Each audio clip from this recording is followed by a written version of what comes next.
बात करनी है, थोड़ा डिस्कशन आपसे जो करना है, सुनो बेटा। एक तो मैं ये बता दूं आपको कि एटम्स एंड मॉलिक्यूल्स में स्टार्ट कर रहा हूं, new topic, new chapter, chemistry, atoms and molecules. Atoms and molecules chapter start कर रहे हैं। अगर आपको कोई भी डाउट, समस्या, परेशानी आता है, कोई क्वेश्चन, तो मेरे से पूछना व्हाट्सएप पर, ठीक है। एटम्स एंड मॉलिक्यूल्स में बिगनिंग की अगर मैं बात करूं तो कुछ जनरल थ्योरीज हैं, ठीक है ना। कुछ जनरल थ्योरीज हैं, कुछ साइंटिस्ट हैं, कुछ लोग हैं, कुछ इंडियन ऋषि रहे हैं, उन्होंने तो बहुत पहले अपने शब्दों में कुछ समझाया। देखिए क्या होता है, जब किसी थ्योरी की बात आती है, जब किसी जनरल किसी चीज पे बातचीत आती है, तो हर विद्वान अपने कुछ ना कुछ पक्ष रखते हैं। जिन लोगों की बातें सही साबित होती हैं उनको लिख दिया जाता है, उनको छाप दिया जाता है, और फिर बाकी लोग उसको फॉलो करते हैं। अब जो ज्यादा से ज्यादा व्यक्ति फॉलो किया जाता है, जिसकी बातों को ज्यादा से ज्यादा मान्यता दी जाती है, माना जाता है, सही ठहराया जाता है। अब चूंकि वेस्टर्न कल्चर का, वेस्टर्न एजुकेशन सिस्टम का पूरे वर्ल्ड में बहुत बड़ा इम्पैक्ट है, जो आज से कुछ साल पहले तक, मतलब कुछ साल का मेरा मतलब कुछ गिनती वाले, मतलब काफी सालों से है, कुछ 100 सालों से थोड़ा ज्यादा बढ़ता शुरू हुआ है, ऐसा मैं मान सकता हूं, या कुछ डेकेड से थोड़ा बढ़ता शुरू हो रहा है। डेकेड्स ज्यादा वर्ड सही रहेगा इसके लिए, वो शुरू हुआ है। तो इसीलिए, और इन लोगों ने बड़ा प्लानिंग के साथ में जो है अपनी चीजों को रखना भी शुरू किया, है ना। हमारे देश पर तो जो है वेस्टर्न कल्चर का बहुत ज़्यादा प्रभाव रहा है, इसलिए उनकी चीज़ों को थोड़ा सा ज़्यादा रिटन में जो है लिखा गया, वो गया, तो ये एजुकेशन सिस्टम जो है इसलिए इतना ज़्यादा प्रभावित रहा है वेस्टर्न एजुकेशन सिस्टम से। खैर, ये एटम्स एंड मॉलिक्यूल्स का मुद्दा नहीं है, ये हिस्ट्री की बात है। लेकिन मैं इसलिए बता रहा हूँ आपको कि हमें जब बोला जाता है कि साहब डाल्टन ने एटॉमिक थ्योरी दिया, तो we will study Dalton's atomic theory, no doubt. Dalton का ही नाम लेते हैं, ठीक है। एटॉमिक थ्योरी में डाल्टन का बात की जाती है, बाद में जे थॉमसन जो है उन्होंने भी कुछ बताया एटॉमिक स्ट्रक्चर के बारे में, उन पे चर्चा होती है। ऐसे कुछ नाम हैं, ठीक है कि नहीं। इन लोगों ने बताया कुछ, एक लेवोजॉयर जो है साइंटिस्ट हैं, उन्होंने भी कुछ बताया थोड़ा बहुत, उन्होंने मैटर से रिलेटेड बताई बात, एलिमेंट से रिलेटेड बात बताई, and then connected to the atoms and molecule as well. Maharshi Kanad जो हुए हैं हिंदुस्तान के साउथ के, एक जो है मैं कह सकता हूँ विद्वान हुए हैं, ऋषि हुए हैं, महर्षि कन्नड़। उन्होंने भी बहुत समय पहले ऐसा बता दिया था कि अपने शब्दों में, जिनका नाम बहुत रियली हमें सुनने को मिलता है, हम डाल्टन का नाम बड़ा ज्यादा सुनते हैं, लाउडली सुनते हैं। अपने इंडियन जो हमारे फिलोसोफर हैं, साइंटिस्ट हैं, अब ऋषि मुनि हैं, वो होते साइंटिस्ट ही है ना, उनको ऋषि बोल दिया जाता है तो हमें लगता है जाने जे कौन है साहब, ये तो कोई सेंट है, कोई महात्मा है ना, इनको एजुकेशन से क्या इनका लेना देना। अरे भाई साहब, उससे ज्यादा, उनसे ज्यादा नॉलेज किसी को नहीं है। एक्चुअली देखिए, इस यूनिवर्स में हम जो भी स्टडी कर रहे हैं, पहले तो कुछ बातों को जानना समझना जरूरी है बेटा। मेरी आदत यही है, मैं कोई भी टॉपिक अगर स्टार्ट करता हूं तो उस पर थोड़ा सा आपका इंटरेस्ट कायम हो, आपका मन लगे, इसलिए कुछ उसके पीछे की कुछ बातें आप लोगों के साथ में शेयर करना मुझे ठीक लगता है, यू नो, कि एज कंपेयर टू के भाई आए और एटम मॉलिक्यूल, एटम जे होते हैं, मॉलिक्यूल जे होते हैं, वो उठाया, केमिकल रिएक्शन, चल मेरे भाई शुरू हो गए। ये भी करेंगे, लेकिन पहले हमें ये जानना जरूरी होता है कि हमारा फोकस इस तरफ क्यों आए, हम क्यों इन चीजों को पढ़ रहे हैं, ऐसी जानकारी क्यों हमें दी जा रही है, ये जानना बहुत जरूरी है। तो अब क्या है कि हम लोग इस यूनिवर्स में हैं, we are all also the part of we are the part of the universe, and also we can say we are also the universe, you know, we are also the universe। अब इस universe में जो भी systematic processes हैं, वो systematic processes को देखकर, जानकर, ऑब्जर्व करके, समझ के कुछ चीजों पर ध्यान दिया गया और उन चीजों को देखा कि यार ये नेचुरली हर तरह की जगह पर हो रही हैं, हर चीज में हो रही हैं, हर जगह ये यूज होती है, हर जगह इसका इस्तेमाल हो रहा है, मतलब ये एक नेचुरल।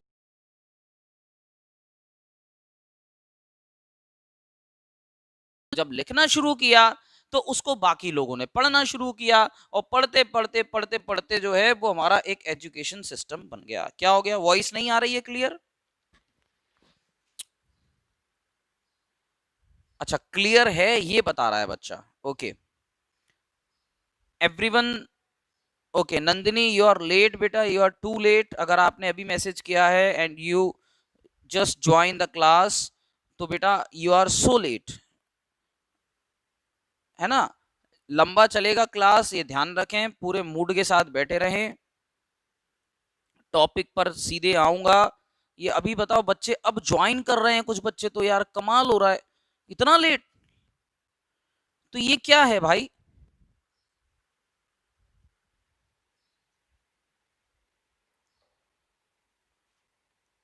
मतलब मैं देख रहा हूं कि कुछ बच्चे इस समय ज्वाइन किए हैं, कमाल हो रहा है।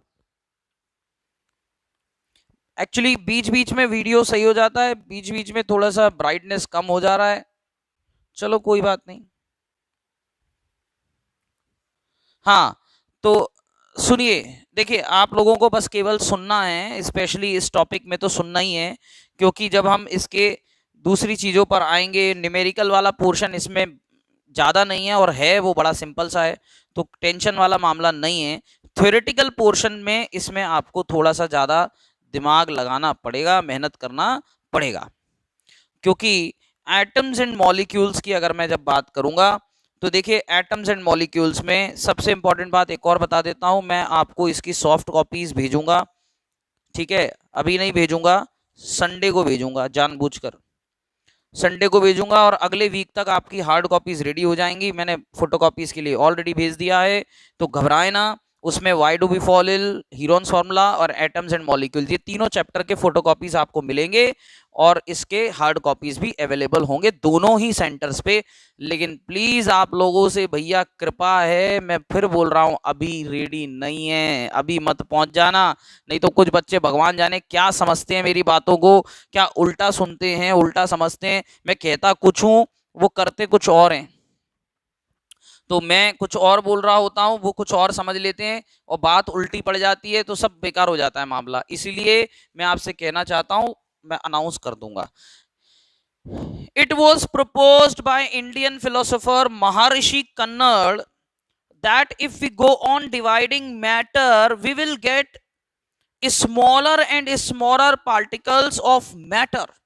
यानी कि अगर महर्षि कन्नड़ साहब ने, इंडियन फिलोसोफर मैं उनको कहूंगा, बहुत पहले बता दिया कि अगर इस खास तौर पे धरती पे हम रहते हैं तो अर्थ की बात कर रहे हैं, तो अब इस अर्थ में अगर हम किसी भी मैटर की बात करें, क्योंकि हम जितना देख पा रहे हैं और आसपास देखते हैं हम उन्हीं को मैटर मान के चल रहे हैं, तो जितने भी मैटर हैं अगर हम उनको मैटर्स को कोशिश करें कि छोटे से छोटे पार्ट में सब डिवाइड किया जाए और तोड़ा जाए और डिवाइड किया जाए, तो ऐसा किया जा सकता है, ऐसा किया जा सकता है, इसमें कोई समस्या नहीं है। ऐसा कर सकते हैं आप कि अगर किसी भी मैटर को अगर हमें और स्मॉलेस्ट पार्टिकल्स में डिवाइड किया जाना हो, तो हम किसी भी मैटर को छोटे से छोटे छोटे से छोटे छोटे से छोटे पार्ट में डिवाइड कर सकते हैं।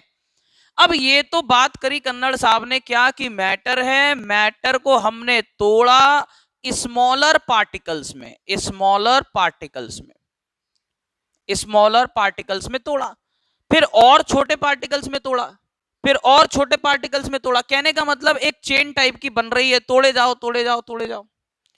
बाद में लेकिन क्या हुआ, एक सिचुएशन ऐसी भी तो आएगी कि कोई पार्टिकल, क्योंकि मैटर मैटर का टूटा, फिर पार्टिकल, फिर पार्टिकल, फिर पार्टिकल, तो बाद में क्या किया डाल्टन साहब ने ये बता दिया कि जब हम किसी भी मैटर को छोटे से छोटे पार्टिकल्स में जब डिवाइड करना शुरू करते हैं तो पार्टिकल्स का एक कहना चाहिए कि ऐसा फॉर्म, एक ऐसा टाइम, एक ऐसी सिचुएशन आएगी कि वो और छोटे पार्टिकल्स में डिवाइड नहीं किया जा सकता है। या दूसरे शब्दों में अगर हम कहें कि किसी भी पार्टिकल का या मैटर का सबसे स्मॉलेस्ट फॉर्म, आप ऐसे भी मान सकते हो। अब किसी भी चीज का सबसे स्मॉलेस्ट फॉर्म का मतलब क्या हुआ? सबसे स्मॉलेस्ट फॉर्म का मतलब यह है कि उससे छोटा नहीं है। अब अगर उससे छोटा नहीं हो सकता है तो आप इसको अब कैसे भी समझ लो शब्दों में कि या तो उसको और छोटे में डिवाइड नहीं किया जा सकता, ऐसे समझ लो, या आप ये कह लो कि किसी भी मैटर के पार्टिकल्स का स्मॉलेस्ट फॉर्म, उसको उन्होंने क्या किया, एक बढ़िया नाम दे दिया एटम, के उसको हम एटम कहते हैं। उसने थोड़ा ज्यादा क्लियर तरीके से कह लो, या ये कहूं कि एक नाम के थ्रू उसने समझा दिया कि साहब वो छोटा पार्टिकल जो रहेगा, पार्टिकल तो सारे ही थे, ये हो गया स्मॉलर पार्टिकल। स्मॉलर पार्टिकल बहुत सारे स्मॉलर पार्टिकल्स हैं, सबसे छोटा जो पार्टिकल है स्मॉलर पार्टिकल में कहूंगा जो स्मॉलेस्ट है, उसको उसने एक नाम दे दिया एटम। क्या दे दिया? एटम दे दिया। तो देखते हैं आगे क्या बोल रहे हैं। Finally we will get the smallest particle of matter. ऐसा उसने बता दिया था, महर्षि कन्नड़ साहब ने भी पहले बता दिया था कि अगर हम किसी मैटर को और छोटे से छोटे पार्टिकल्स में डिवाइड करेंगे तो ऑब्वियसली कभी ना कभी हमें एक छोटे से छोटे पार्टिकल में डिवाइड करने के बाद एक स्मॉलेस्ट पार्टिकल मिलेगा। मतलब ये भी उन्होंने बता दिया था, ऐसा मान के चलें, एक स्मॉलेस्ट पार्टिकल आपको मिलेगा विच can not be further divided, जो आगे जाके डिवाइड नहीं हो सकता। तो जो आगे और डिवाइड नहीं हो सकता उसको क्या कहेंगे? इनडिविजिबल। मैथ्स में एक वर्ड होता है ना डिविजिबल, जो डिवाइड हो जाए पूरी तरह से, एक हो गया इनडिविजिबल। अब हम उसको आगे डिवाइड नहीं कर सकते, यानी कि इनडिविजिबल पार्टिकल को हम एटम कहते हैं। एक और लाइन बन गई कि indivisible particle is also known as atom. अब क्या हुआ, कन्नड़ साहब ने क्या एक्सप्लेन किया है इसको समझना जरूरी है, और बाद में जो डाल्टन थ्योरी है उसको भी समझना जरूरी है। उन्होंने बताया कि अगर हम किसी मैटर को छोटे से छोटे पार्ट्स में डिवाइड करते चले जाएं तो हमें एक ना एक समय के बाद एक स्मॉलेस्ट फॉर्म मिलेगा उस पार्टिकल का जो इनडिविजिबल होगा। This is said bye Maharshi Kannada, Indian philosopher. ठीक है, ओके। तो अगर आपसे बोला जाएगा ये थ्योरी के बारे में तो आपको यही याद रखना है कि when we start dividing a matter into smaller parts, you know, until unless it can it can divide it not further, या it can not be divided further, यानी कि indivisible situation में जब तक नहीं आएगा तब तक डिवाइड करते गए तो हमें कभी ना कभी उस मैटर का एक स्मॉलेस्ट पार्टिकल मिल जाता है। डाल्टन साहब ने उस स्मॉलेस्ट पार्टिकल को एक नाम दे दिया atom. So this is all about the theory और इंट्रोडक्शन ऑफ एटम, राइट। आगे देखते हैं, it can not B divided further. ये यहां तक मेरी कन्नड़ की जो थ्योरी है वो मैंने क्लियर कर दी। Then John Dalton called these particles by the name atom. जैसा कि मैंने बताया आपको, उन्होंने एक नाम दे दिया एटम उसको, विच मीन्स इनडिविजिबल, यानी कि वो डिवाइड नहीं हो सकता आगे। It was further propose that the particles of matter, जिन्हें हम एटम्स कहते हैं, normally exist in a combined form and various combination of particles give us various kind of matter. This combined form of atoms is called molecules. अब molecule पे भी चले गए वो, तो मॉलिक्यूल के बारे में भी डाल्टन ने ही थ्योरी दिया है। अब जरा समझना पड़ेगा इसको। देखिए, अगर आपको थोड़ा सा केमिस्ट्री की भाषा में, बिकॉज अब एजुकेशन थोड़ी ज्यादा एडवांस हो गई है, जब उन लोगों ने एक्सप्लेन किया था इन चीजों को तो बड़े अलग तरीके से मोटे मोटे तौर पे समझा दिया था, जितना जितना दिखाई दे रहा है। हम हालांकि वही थ्योरी पढ़ रहे हैं, सब पढ़ रहे हैं, लेकिन बाद में उसको थोड़ा सा और ज्यादा अच्छे से रिफ्रेश करके हम लोग समझते हैं चीजों का। आज की नॉलेज तो है पहले से काफी आगे है, इसमें तो कोई डाउट नहीं है। अब देखिए मेरी बात को समझे। मॉलिक्यूल की जब बात आती है बेटा, एटम्स के बाद मॉलिक्यूल की जब बात आती है, तो यहाँ पे हम ये मान के चलते हैं कि मॉलिक्यूल जो होते हैं वो एक मतलब कई बच्चे ऐसा सोच लेते हैं, मान लेते हैं, ऐसा हो, मैं नहीं कह रहा सारे, लेकिन वो समझते हैं कि मॉलिक्यूल को जब हम ऐसे केमिस्ट्री में अलग से पढ़ते हैं तो हमें लगता है कि molecule is not a substance, मतलब एक प्योर सब्सटेंस नहीं है। तो मॉलिक्यूल की बेटा हम बात करें तो मॉलिक्यूल नो डाउट कोई एटम जो होता है, अच्छा पहले तो ये समझना जरूरी है ये एटम क्या है। तो एटम एक तरह का कोई मैटर ही है, एक कोई सब्सटेंस ही है, बोलो यस और नो। एटम जो है वो है तो एक तरह का सब्सटेंस ना। एक लकड़ी का टुकड़ा ले लिया, अब इस लकड़ी का सबसे छोटा टुकड़ा ले लिया, तो दोनों की अगर मैं बात करूंगा तो दोनों ही केसेस में मैटर तो लकड़ी है ना। अब वुडन पार्ट चाहे वो बहुत सारे मैटर्स पार्टिकल से मिलकर बना हुआ है, so this is a part. अब उसका सबसे स्मॉलेस्ट पार्ट, मेरी बात समझ रहे हैं, तो ये भी वुड है, तो वो जो स्मॉलेस्ट पार्ट है वो भी वुड है, उसकी भी केमिकल फिजिकल प्रॉपर्टीज वही होंगी जो इसकी होंगी। आ रही है बात समझ में? तो देखा जाए तो वो भी एक मैटर ही हुआ, बस वो मैटर का स्मॉलेस्ट फॉर्म है। तो एक्चुअली एटम देखा जाए तो क्या है, तो एटम जो है वो हमने किसी मैटर को एक सही तरीके से स्पेसिफाई करके एक नया नाम दिया है। देखा जाए तो मैटर से ही हमने उस नाम को निकाला, यानी मैटर मतलब कोई भी सब्सटेंस, कोई भी चीज इस दुनिया में जो दिख रही है या मिल रही है या प्रेजेंट है, उसका स्मॉलेस्ट फॉर्म है, इसलिए उसको एक नया नाम दे दिया एटम। अब कुछ एटम ऐसे होते हैं, या ये कहूंगा कि कुछ सब्सटेंस ऐसे होते हैं जो एटॉमिक फॉर्म की जगह पर मॉलिक्यूलर फॉर्म में भी मिलते हैं, और वो भी नेचुरली मिलते हैं, वो भी फ्रीली मिलते हैं, मतलब कि they are free to contain और टू मेंटेन कह लो या कुछ भी कह लो दैट फॉर्म, उन्हें हम कहेंगे मॉलिक्यूल्स। और वो जो फॉर्म बनता है वो दो एटम से मिलकर बनता है या दो से ज्यादा एटम है, यानी कंडीशन ध्यान रखिएगा, सेम टाइप के कोई भी कॉम्बिनेशन जब होता है तो उससे जो सब्सटेंस बनेगा उसे हम कहेंगे मॉलिक्यूल। तो वी कैन से दैट कि मॉलिक्यूल्स क्या होंगे, सो व्हेन टू और मोर atoms combine together they will form a molecule. तो तब हमें एक मॉलिक्यूल मिलता है जिसमें दो या दो से ज्यादा एटम्स होंगे। ठीक है, समझ में आई बात? ये ध्यान रखिएगा। तो केमिस्ट्री में अगर हम बात करें कि एटम क्या चीज है, तो किसी मैटर का स्मॉलेस्ट फॉर्म है साहब। मॉलिक्यूल क्या है, तो वही जो एटम होते हैं अगर वो आपस में मिलकर फ्रीली एक फॉर्म में मिल जाएं जिसमें हमें दिखता है कि वो एक ऐसा सब्सटेंस है जिसमें दो से ज्यादा एटम हैं। ऐसा भी होता है ना, नेचर है उसमें सब तरह की चीजें मिल रही हैं।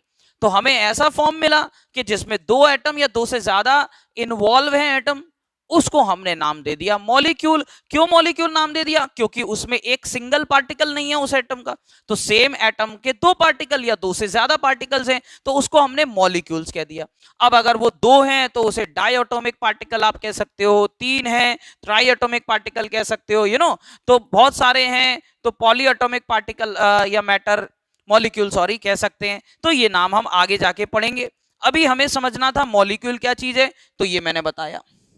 अब आगे सुने, all matter is made up of small particles called atoms and molecules. We can also say different kinds of atoms and molecules have different properties due to which different kind of matter also show different properties. देखिए बहुत simple सी बात है, अगर हमने matter chapter में जब बात की थी तो हमने अलग अलग मैटर्स में देखा था कि वो अलग अलग सब्सटेंस क्यों थे।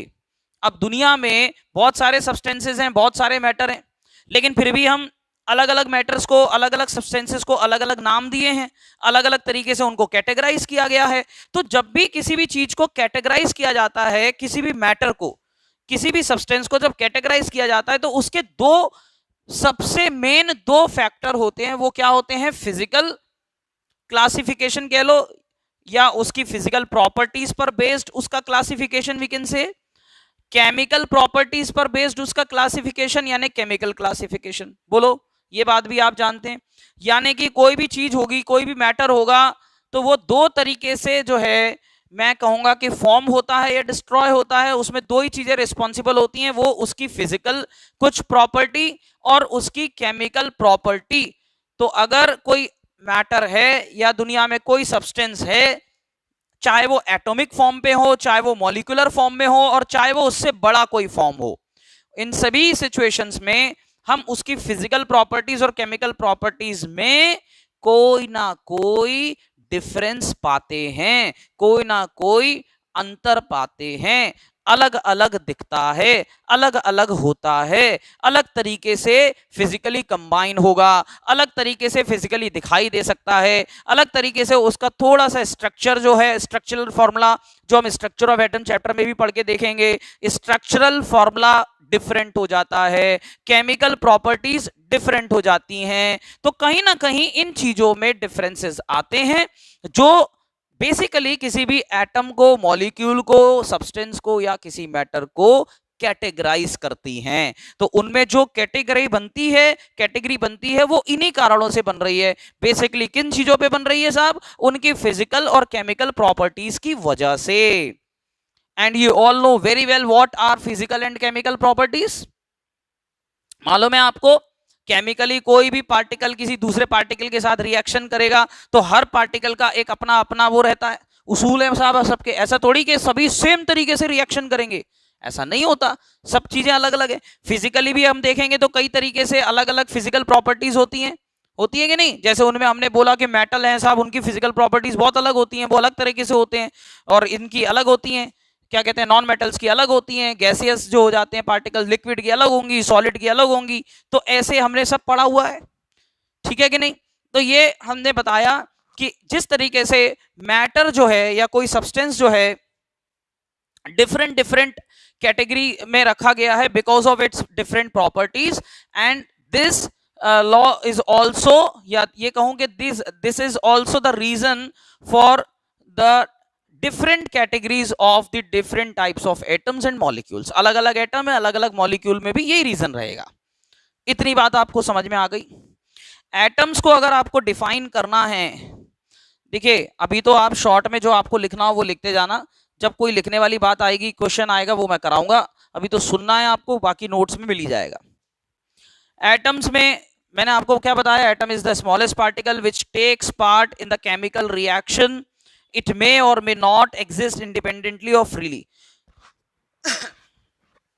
ये थोड़ा सा और ज्यादा इसको डेफिनेशन को इस तरीके से भी आप थोड़ा सा और बता सकते हैं। तो ये तो क्या है, डिफाइन करने के अलग अलग तरीके हैं। Basically atom is the smallest particle, ठीक है कि नहीं, which can not be further divided, so we can say the particle which is indivisible known as atom, and it has its own physical and chemical properties. लो जी, बन गई एक और डेफिनेशन। तो ये लिखने के तरीके हैं। जब नॉलेज हमारा ब्रॉड होता है तो हम किन्हीं भी चीजों को बहुत अच्छे से एक्सप्लेन कर सकते हैं। इसलिए मैं एक ही चीज को बार बार कई शब्दों में कई तरीके से आपको बोलता रहता हूं। आपको अंदाजा नहीं है, ये आपको लगता होगा सर एक ही चीज पढ़ाए जा रहे हैं। इसके पीछे का रीजन ही यही है कि अब आपसे एटम के बारे में अगर कोई बात करेगा तो आपके पास में इतने वर्ड्स होने चाहिए, इतनी थ्योरी है कि आप उसको कितना ज्यादा लिख सकते हो, समझ रहे हो, वो भी सही, गलत सलत नहीं। तो एटम्स एक इंडिविजुअल बेटा पार्टिकल है, ध्यान रखिएगा। एक ही तरह का स्मॉलेस्ट पार्टिकल वो एटम कहलाता है, ठीक है। जैसे अब कोई भी एलिमेंट की अगर मैं बात करता हूं तो कई बच्चों को कंफ्यूजन होता है कि एलिमेंट क्या है और एटम क्या है। तो बेटा देखिए, एलिमेंट और एटम एक्चुअली देखा जाए तो कोई अलग चीज नहीं है, लेकिन क्या होता है, एलिमेंट का मतलब भी वही है कि कोई एक पर्टिकुलर टाइप का सब्सटेंस, उसको एलिमेंट कहते हैं, है ना। उसी एलिमेंट का स्मॉलेस्ट फॉर्म मैं कह दूं, ये देखो एलिमेंट क्या होता है, किसी के चीज को डिफाइन करने के लिए बताया जाता है कि ये वाला, ये सोडियम एलिमेंट है, ये सोडियम है, ये कार्बन है, ये ऑक्सीजन है, ये नाइट्रोजन है। तो ये अलग अलग मैटर हुए कि नहीं, अलग अलग सब्सटेंस हुए कि नहीं। तो ये सारे अलग अलग हमने नाम दे दिया एलिमेंट है, ये एलिमेंट है, ये अलग एलिमेंट है, ये वाला एलिमेंट है, ये वाला एलिमेंट है, ये वाला एलिमेंट है, ये वाला एलिमेंट है। ये नाम देने के लिए वर्ड यूज किया एलिमेंट। अब एटम क्या है, तो हमने कहा ऑक्सीजन एटम, मतलब क्या, मतलब जो ऑक्सीजन एलिमेंट है उसको सबसे एक स्मॉलेस्ट पार्टिकल, वो क्या है, एटम है। तो एटम एक फॉर्म है, एलिमेंट हमने उसको नाम देने के लिए, डिफरेंशिएट करने के लिए एक वर्ड यूज किया एलिमेंट, कि साहब ये ऑक्सीजन एलिमेंट है मतलब कि ऑक्सीजन का पार्टिकल है, ये साहब नाइट्रोजन एलिमेंट है मतलब नाइट्रोजन का पार्टिकल है। अब हमने कहा कि ये ऑक्सीजन एटम है, इसका क्या मतलब हुआ? तो हमने कहा कि अच्छा, ऑक्सीजन एलिमेंट जो होता है उसका एक सबसे छोटा पार्टिकल है, तो हमने कह दिया ऑक्सीजन एटम। मैंने कहा कि ये नाइट्रोजन एटम है, इसका क्या मतलब हुआ? अच्छा, नाइट्रोजन का सबसे छोटा एक पार्टिकल है, इसे हम नाइट्रोजन एटम कह रहे हैं। तो ये मतलब है, समझे बात को? तो थोड़ा सा ही अंतर है बातचीत में इसके, और ज्यादा कोई बात नहीं है। तो एटम्स में अब आप एग्जांपल में बहुत सारे ले लो एटम, यानी सोडियम एटम ले लिया तो सोडियम एक एग्जांपल हो गया, पोटेशियम है, नाइट्रोजन है, हाइड्रोजन है, कैल्शियम है, फॉस्फोरस है, सिलिकॉन है, आयरन है, एल्यूमिनियम है, सिल्वर है, गोल्ड है, कोबाल्ट है, बहुत सारे हैं। अब एटम की जब हम बात करते हैं तो उसमें यह भी ध्यान रखिएगा कि मैटर का मतलब सब आ जाता है। तो यानी कि अगर कोई गैसियस पार्टिकल है, गैसियस स्मॉलेस्ट पार्टिकल ऑक्सीजन है, तो ये क्या बन गया? ऑक्सीजन एटम बन गया। मेरी बात समझ रहे हैं? बट फ्रीली इस सिचुएशन में हमें ऑक्सीजन गैस के फॉर्म में दिखाई देता है, तो ये ऑक्सीजन मॉलिक्यूल बन गया। बात समझ रहे हैं? इसको अगर मैं अलग अलग कर दूं, तोड़ दूं, तो ऑक्सीजन एटम में डिवाइड हो जाएगा। तो ये ऑक्सीजन का एक छोटा पार्टिकल हो गया, लेकिन चूंकि ये नेचुरली फ्रीली स्टेट में हमें O2 के फॉर्म में मिलता है, तो इसलिए हमने आपको बताया भी है कि भाई फिर मॉलिक्यूल की बात क्यों कर रहे हैं? इसी वजह से कर रहे हैं क्योंकि हमें कुछ स्टेट में मॉलिक्यूल्स मिलेंगे नेचुरली। गैसियस खासतौर पे जितने भी गैस होती है ना, ज्यादातर वो मिलती है इस तरह से मॉलिक्यूलर फॉर्म में। तो ये तो बेटा हो गया एटम एंड मॉलिक्यूल्स। मॉलिक्यूल्स की डेफिनेशन अगर आपको देनी है, एटम के बारे में तो मैं काफी बता चुका, अब मॉलिक्यूल्स की डेफिनेशन देनी है तो मैंने आपको बताया it is made up of 2 और मोर एटम्स और एलिमेंट्स, कुछ भी कह सकते हो आप, 2 और मोर एटम्स ज्यादा बेहतर रहेगा। तो हमने बोला कि मॉलिक्यूल जो होते हैं बेटा, कि ऐसे पार्टिकल्स, ऐसे सब्सटेंसेस जो 2 या 2 से ज्यादा एटम से मिलकर बने होते हैं, उन्हें हम मॉलिक्यूल कहते हैं। अब एग्जांपल देना है तो कैसे दोगे? तो ऐसे एग्जांपल्स देंगे जो नेचुरली मॉलिक्यूलर फॉर्म में मिलते हैं, ठीक है कि नहीं? वो हम उसको मॉलिक्यूल कहेंगे, ठीक है? जो जनरली मिलते ही हैं हमें मॉलिक्यूलर फॉर्म में। वो बात अलग है कि आपने मिलाकर Cl2 बना दिया तो हम कहोगे कि सर ये नेचुरली नहीं मिल रहा, तो क्या ये मॉलिक्यूल नहीं है? तो ये भी मॉलिक्यूल है। ये नहीं मैं कह रहा हूं, मतलब ये है कि 2 या 2 से ज्यादा एटम होने चाहिए। तो हाइड्रोजन गैस हो गई, ऑक्सीजन गैस हो गई साहब, नाइट्रोजन गैस हो गई, इस तरह के एग्जाम्पल्स आप दे सकते हैं। क्लोरीन हो गया, आयोडीन हो गया, I2, क्लोरीन, Cl2। अब ये जो इस चैप्टर में खास तौर पे आपको समझना है कि ये H क्या है, O क्या है, N क्या है, तो ये इनके केमिकल सिंबल होते हैं बेटा, तो इनको याद करना पड़ता है, क्योंकि केमिस्ट्री आगे जाके आपको बहुत टफ लगेगी। अगर आपने अभी से इन चीजों पर काम नहीं किया तो आप 11th में जाके, 10th में जाके बड़े परेशान रहेंगे। 10th जैसे तैसे कर भी लोगे तो 11th 12th में तो बहुत परेशानी होगी।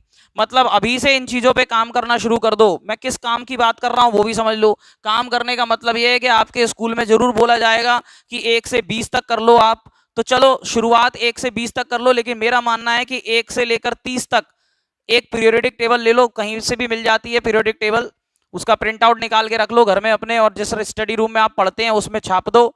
उसमें आप देखोगे कि एक ब्लॉक इधर बना होगा, एक इधर बना होगा, ऐसे अलग अलग तरीके से उन्होंने अलग अलग टाइप के मैटर जो हैं, एलिमेंट जो हैं, उनको अलग अलग तरीके से सिचुएट किया हुआ है।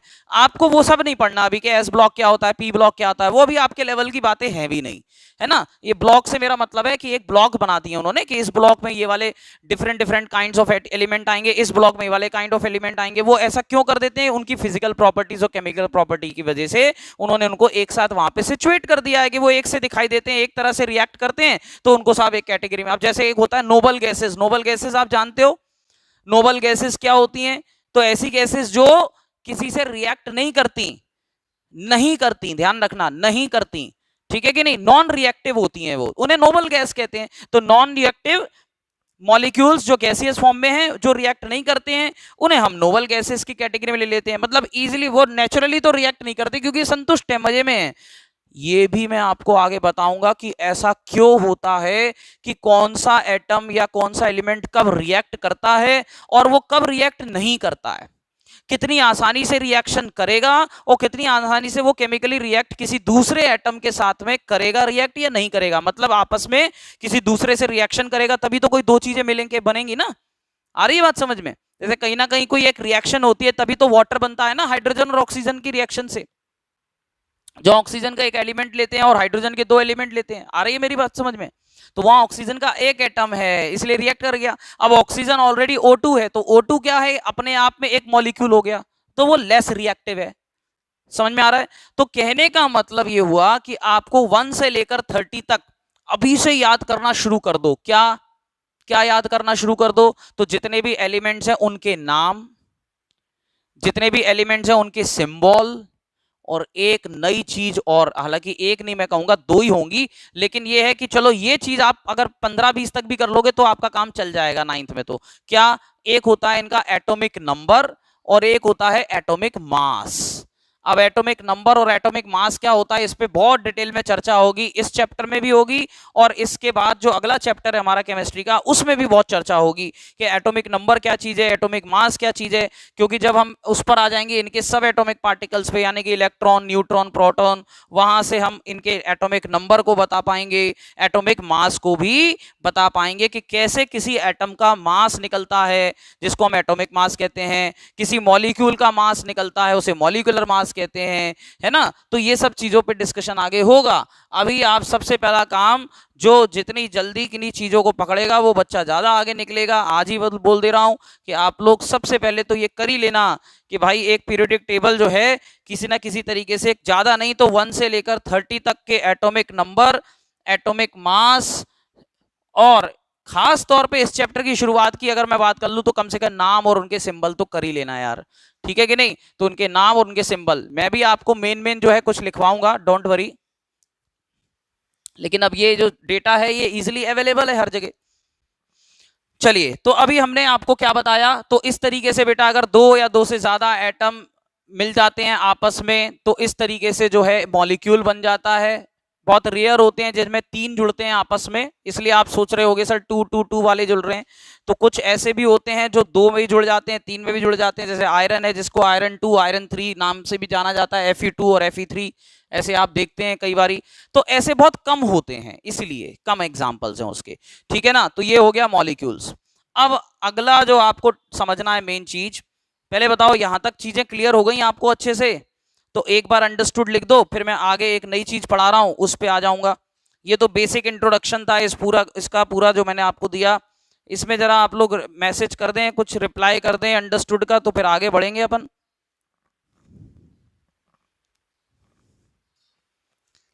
फिर आगे बढ़ेंगे बच्चों।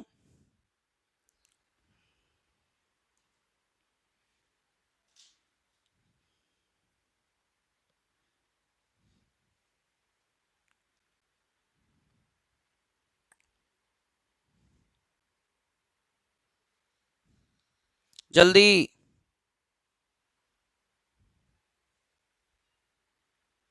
जल्दी करेंगे बेटा।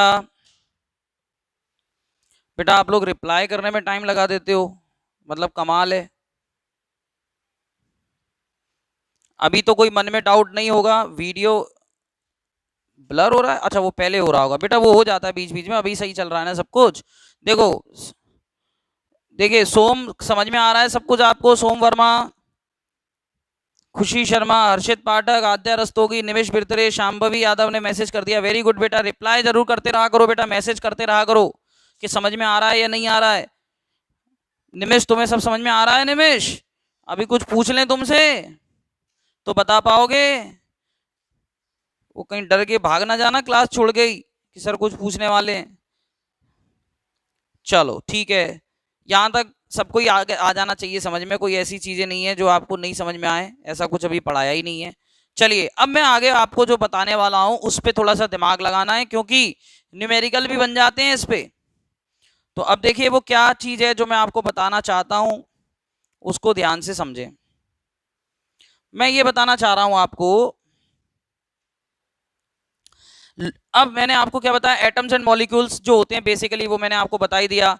अब केमिकली और फिजिकली कोई भी चीज दुनिया की हो तो केमिकली और फिजिकली जो है किसी ना किसी दोनों प्रॉपर्टीज पर जो है टिकी रहती है, कोई भी चीज जिसको हम मैटर कह लेते हैं, तो वो इन्हीं दोनों चीजों पर बेस्ड होती है। अब कुछ ऐसी प्रॉपर्टीज हैं, कुछ ऐसी ही प्रॉपर्टीज हैं, ठीक है, जो आप कहना चाहिए कि किसी तरीके से केमिकल प्रॉपर्टीज की हम बात कर रहे हैं एक तरह से, कि केमिकली अगर कोई, क्योंकि देखिए एटम मॉलिक्यूल की जब मैं बात करता हूं तो अब हम केमिकल प्रॉपर्टीज पे बात कर रहे हैं, फिजिकल प्रॉपर्टीज की बात नहीं कर रहे ना, क्योंकि फिजिकल प्रॉपर्टीज में क्या आ जाता है, तो फिजिकली तो अगर आप देखोगे तो फिजिकल प्रॉपर्टीज में तो हम क्या बात करते हैं कि साहब सॉलिड है, लिक्विड है, हार्ड है, सॉफ्ट है, इस तरह की बातें करते हैं।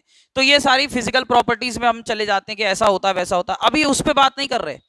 अब हम बात कर रहे हैं बहुत ही केमिकल फॉर्म की, क्योंकि अब हम मैटर में उसकी फिजिकल स्टेट्स पे नहीं जा रहे कि मैटर सॉलिड है, मैटर लिक्विड है या मैटर गैसियस है, इस पे तो नहीं जा रहे हम लोग तो ओवरऑल हर मैटर्स के अंदर जो पार्टिकल्स होते हैं, फिर वो पार्टिकल दूसरे पार्टिकल के साथ कैसे रिएक्ट करते हैं, और रिएक्ट करते हैं तो वो किस तरह से रिएक्शन होगी, और रिएक्शन होगी तो उसके लिए क्या क्या प्रॉपर्टीज रिस्पॉन्सिबल होंगी, उस पर बात कर रहे हैं। यानी कि now we are talking about the chemical combinations of matter. अब मुझे बताइए ये केमिकल कॉम्बिनेशन क्या होगा, पहले तो हमें यह समझना बहुत जरूरी है कि ये केमिकल कॉम्बिनेशन का मतलब क्या है।